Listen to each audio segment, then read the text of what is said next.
A clash of ideals. Bill Clinton, Ibrahim Traore, and the struggle for African dignity.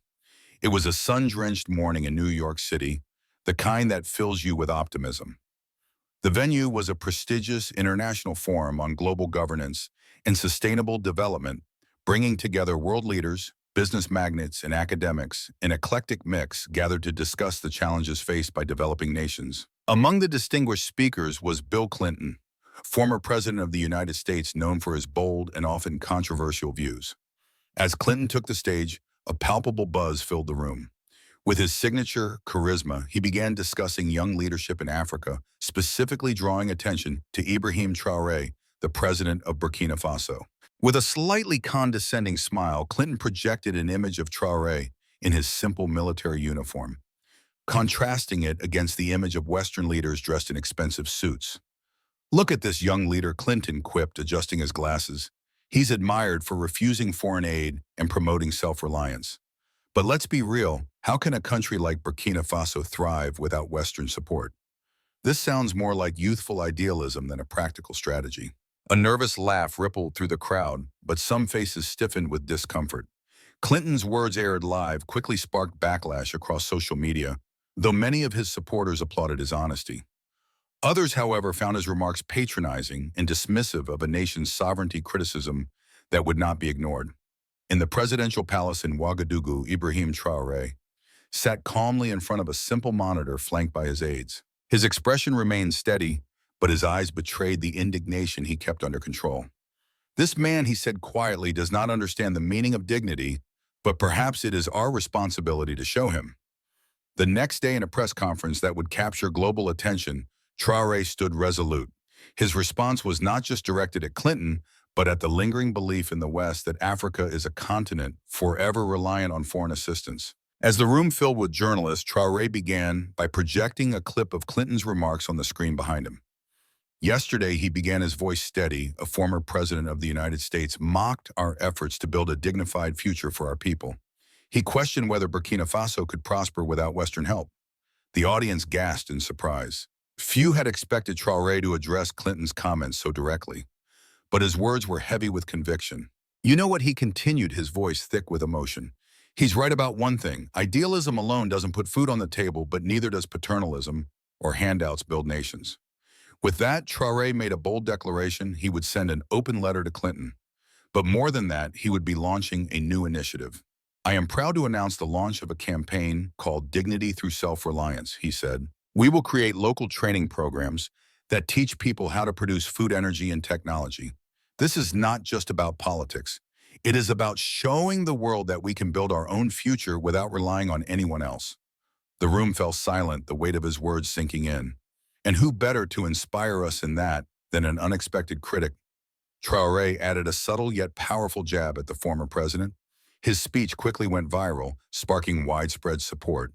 Hashtags like Dignity for Self-Sufficiency and #Traore response spread across social media, drawing attention to his powerful message of resilience and independence. In Burkina Faso, citizens from all walks of life began sharing their own stories of perseverance, inspired by Traore's call for self-reliance. Meanwhile, in the United States, Bill Clinton was left to grapple with the unexpected consequences of his words. His critique had been met not with condemnation, but with a resounding message of defiance and pride from a leader he had underestimated. To his surprise, Clinton received an official invitation from the Burkina Faso government, urging him to join a virtual meeting with Traore. This was more than just a diplomatic gesture. It was the beginning of a new form of dialogue, one rooted in mutual respect. When the video call finally took place, the exchange between the two men was profound.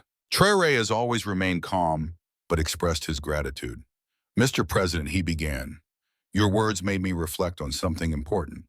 Genuine gestures can transcend political, cultural, and even personal differences. And now, together, we are proving it."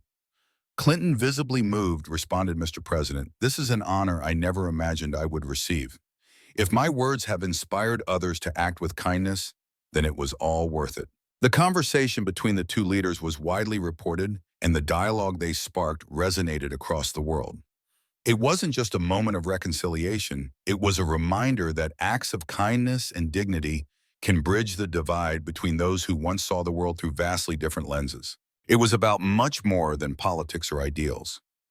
It was about a shared understanding that the future of Africa and the world lies in the hands of those brave enough to reject the status quo and forge their own path.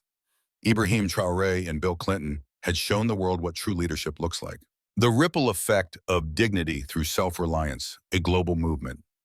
As the days passed following Ibrahim Traoré's powerful response to Bill Clinton, the Dignity Through Self-Reliance initiative began to gather significant momentum, reaching far beyond Burkina Faso's borders.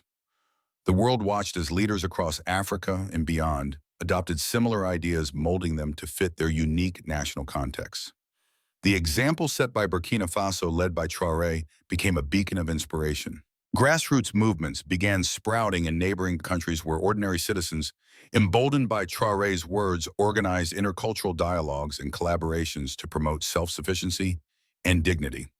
Local leaders, inspired by the success of Burkina Faso, launched campaigns like Value Your People in Nigeria, aiming to raise funds for farmers and small rural businesses, reinforcing the idea that Africa's strength lies in its people, not in foreign aid. Back in the United States, Clinton continued to watch with growing admiration.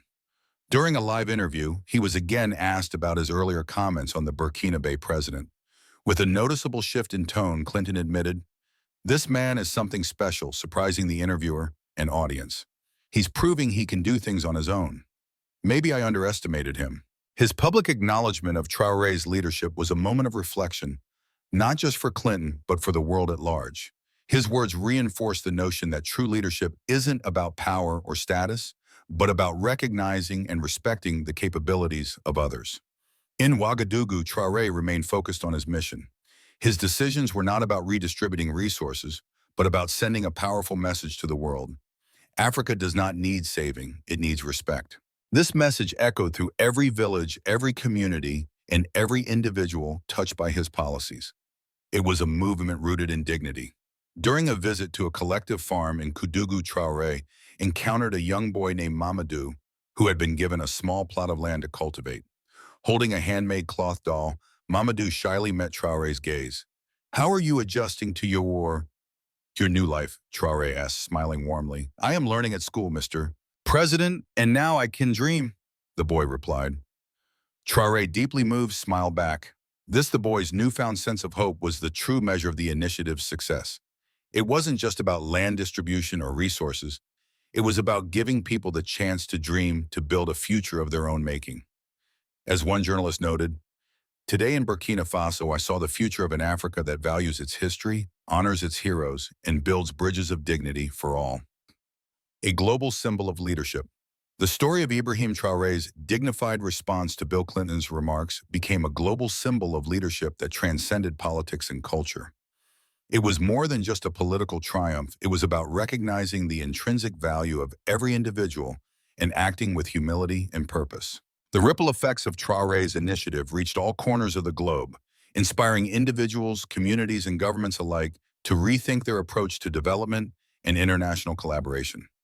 Back in Burkina Faso, Traoré continued to oversee the success of the Dignity Through Self-Reliance initiative, visiting communities and seeing firsthand how lives were being transformed. During a visit to a rural village, he met Fatou, a woman who had been trained to maintain sustainable, solar-powered irrigation systems. Holding a makeshift tool in her hands, Fatou said, "Before I could barely feed my children.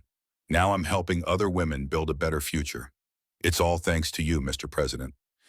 This moment, shared on social media, reinforced Traoré's image as a visionary leader. Hashtags like #Africa for the world and #Respect for Dignity spread across the internet, emphasizing the importance of partnerships built on mutual respect and shared vision. In the United States, Clinton stayed true to his promise to learn from Traoré's example. He organized a team of sustainable development experts to visit Burkina Faso and study the local initiatives that were making a tangible impact. It was a pivotal moment, a recognition that real change comes from within, from the people themselves. In the end, Ibrahim Traoré's dignified response to criticism reshaped the way the world viewed Africa. He showed that true leadership is about more than just grand gestures. It's about humility, respect, and listening to those you lead. Through his actions, Traoré has proven that even in the face of harsh criticism, compassion and dignity can bring about lasting change.